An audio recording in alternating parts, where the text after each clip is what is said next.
Today, if you take the government of the Gambia to court, you cannot get an injunction against the government because there was a colonial law that prohibited that. Under the State Proceedings Act, you cannot get an injunction. But we got that law from the United Kingdom, Great Britain and Northern Ireland. That was where we got the law from. Now, when I was practicing immigration law in the UK, we can make applications to the High Court and remove Gambians on the plane to be deported to the Gambia from the plane back into the UK. Today, you cannot do that in the Gambia. And we got that law from the UK. UK is no longer using it, but we are hanging on to it as if our life depends on it. Yes, this is unaccountable government. It needs to stop. If you look at the Public Order Act, yes, every country needs public order. But the Public Order Act, as we inherited it in 1963, is too draconian. You know, a democratic country that fought for independence and remove the colonial leaders must not use the same laws against their own people. Yes, that is also backward. And you are not interested in the rule of law. You are just interested in protecting yourself. But you reach a point where nobody can protect you. You cannot even protect yourself. That is the reality of public life. It does happen from time to time.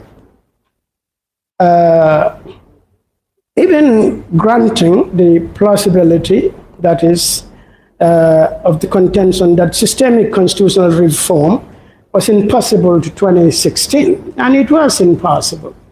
Yes, because the 1997 Constitution came into effect during the regime of President Jammeh. So obviously, he was not interested in reforming the law. So up to 2016, that was an impossibility. But think about this. You know, the 2016 election was won not because the people of the Gambia didn't like President Jammeh at the time.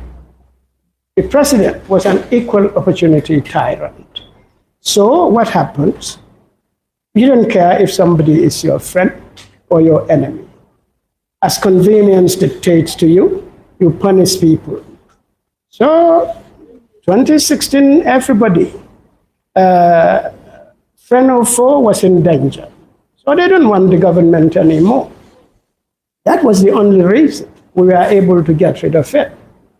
So, but the president today is telling us he was the one who killed the lion. So he can do whatever he likes with our laws. He can tilt them to his advantage. That, in the long run, would fail as well. It cannot, those kinds of conduct, as far as public life is concerned, cannot endure permanently. It would have to fail at some stage. This discussion is also germane because no challenge is more profound to national cohesion and survival of a nation than a constitution that serves only the interest of a fraction of the polity, in this case, the executive. So it is not us alone. Even those who are sponsoring us, scholars in other jurisdictions, really were looking at this. And they said, at the heart of any failed state is a constitution that is not performing, either because the balances its drafters struck between competing demands on the document were wrong, or because the machinery, will and resources to make it work are woefully inadequate. This existential point cannot be overemphasized. We have to create neutral documents that are not looking at the interest of particular individuals, especially those that are in authority today. More fundamentally, those who are leading the executive branch of the government, because that is where all this misbehavior comes from. As a national document, so the Constitution cannot accept that. It has to settle public power fairly between the different branches of government. And of course, not only the different branches, but between the different branches and the people. That is why we have the Chapter 4 provisions in the 1997 Constitution. Those are the fundamental freedoms. Those fundamental freedoms were not able to be amended because they are entrenched. So if you want to remove them, you have to go to the people and say, okay, we want to remove your freedom to express yourself. We want to remove your freedom to practice your religion. We want to remove your freedom your ability to access academic freedom. Obviously, nobody is going to vote for them. Now, the president would use raw power, bully the judiciary from time to time, and then they will clamp down on the fundamental freedoms. We call them the Chapter 4 freedoms in the 1997 Constitution. So, you know very well that you are not going to be able to change those, so nobody tried to change them because they are entrenched. The National Assembly and the President alone cannot do it, cannot change those provisions of the Constitution, cannot remove them. You have to do it through the cooperation of the public. That is, you have to go to a referendum. And like I said, such referendums would fail. If you say, we want to remove your freedoms, people will say, no, we're not going to vote for that. You cannot come after the whole country and punish everybody. And if you have weak institutions, because that was what my senior counsel here was saying, weak institutions is equal to bad government. Yes. So once you don't have good institutions, your governance would be bad and your country would be backward. There is no question about that. Accepting that a polity with weak institutions cannot ensure accountability under the best constitutions, there is nevertheless a compelling need to retreat from the brazen amalgamation of public power in one branch of government. And that branch of government, as stated earlier, is always the executive. That was responsible for the revolutions that took place in the United Kingdom.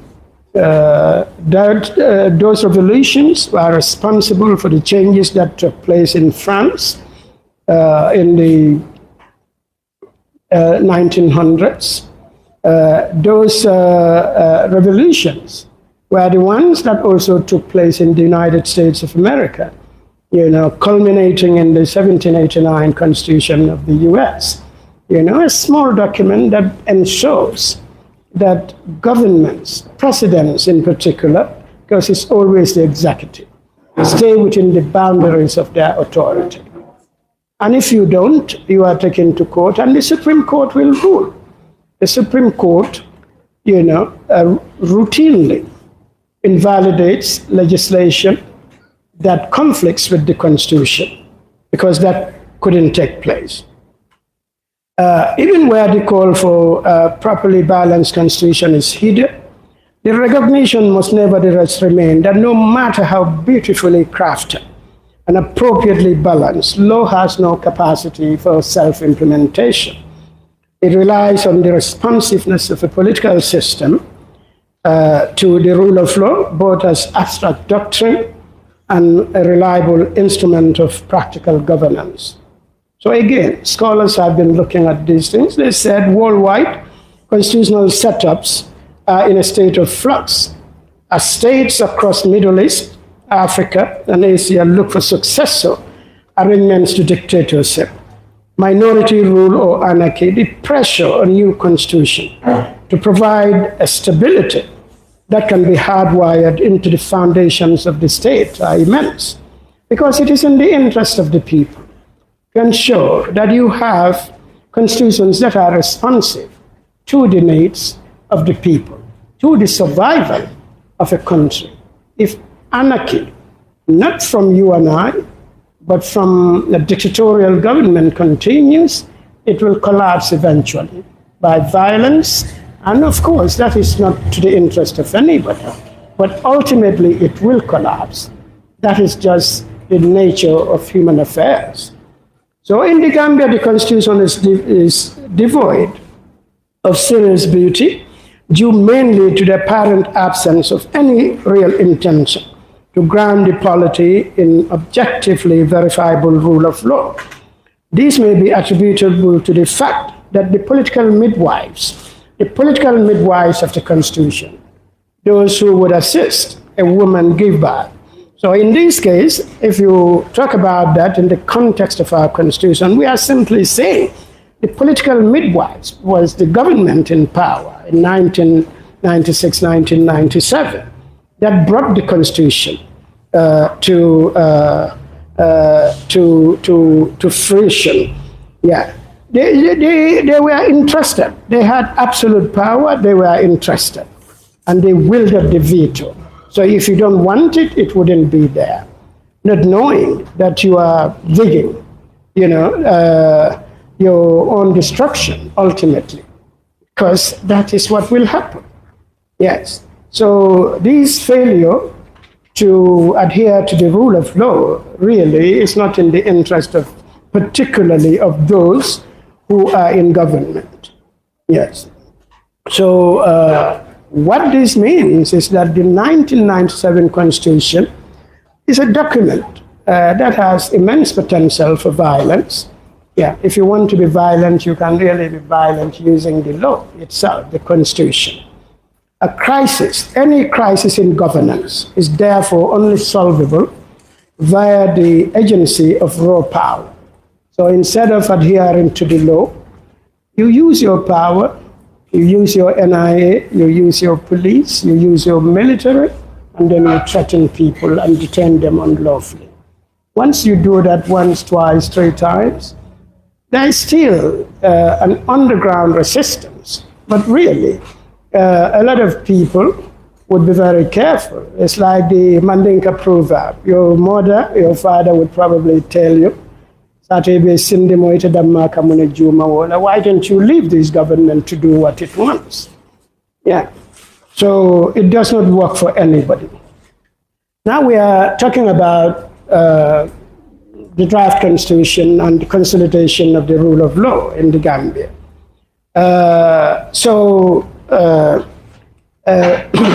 Considering Islam, this discussion makes no attempt to rewrite the constitution provision for provision. But now we are looking at why the rule of law is very, very important. Because if people are unable to breathe, they will eventually turn back on you, destroy your government, maybe in the process destroy the country as well. You cannot do the rebuilding. It will take years and years and years, and it will just consolidate the disdain of other countries around the world, especially the Western democracies. The non-black communities would say they can govern themselves. That is the way things are all across Africa. Is that a reality? Yes. You can discuss the nuances, but it is, as a general principle, that is a reality. So,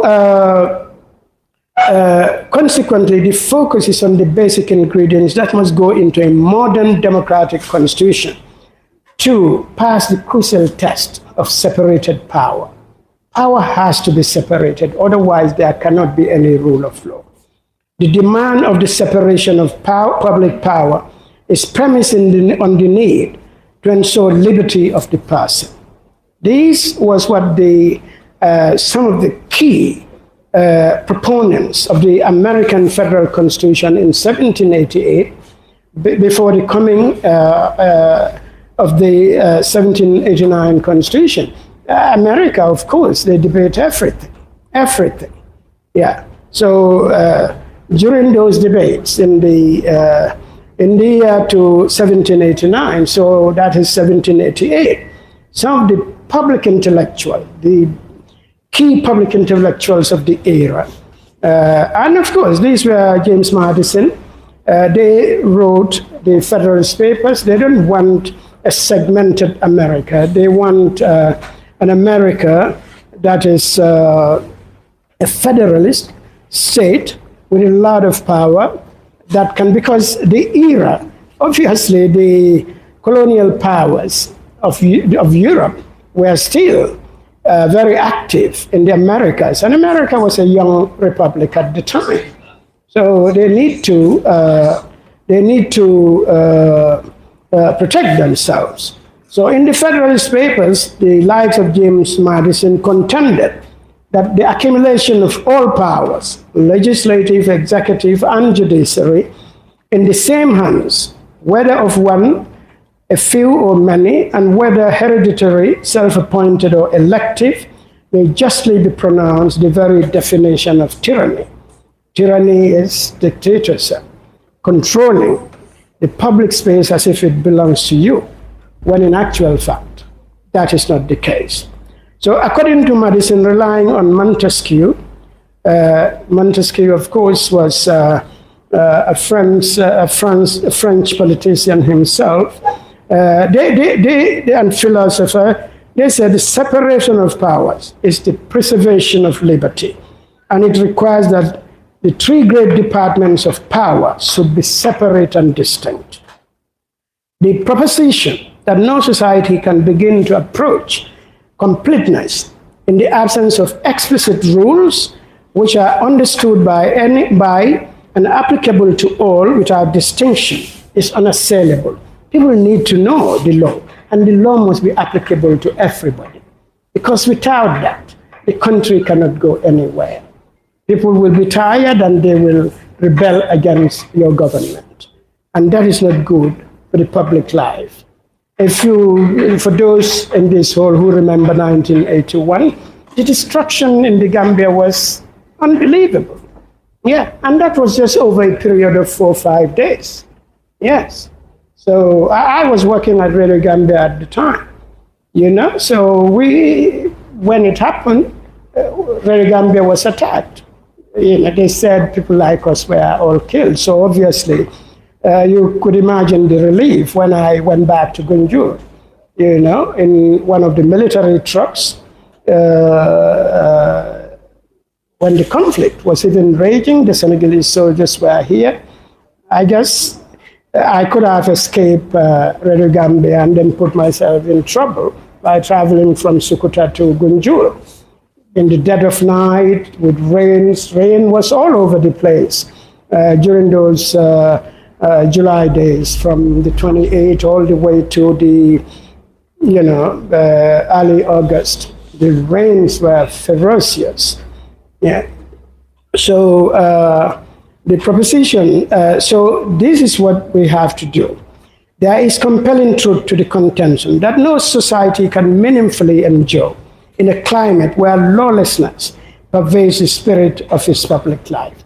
Lawlessness, in this case, from the government itself, because here our lawlessness is mainly from the governments. Yeah. As a concept, the rule of law is one of those political and governance principles whose ostensible embrace by dictators and democrats alike makes it susceptible to perverse interpretation and the confusion naturally attendant to that abuse. Senior Counsel, His Lordship, said that here before, So you can say, I am a democratic country when you are a totalitarian country, like Soviet Union was a totalitarian country before the collapse of the Soviet Empire in 1991. It was a totalitarian country. So it cannot compete with the United States at the time. Just look at the development between the two societies. The people in one country are free and developed, with economic benefits for everybody. The people in the other country are the direct opposite. People struggle for their food, but those in political authority could afford everything. Big yachts, major houses at the expense of the state. So when we say, let us try and promote the rule of law, don't say no. The government I support is in power.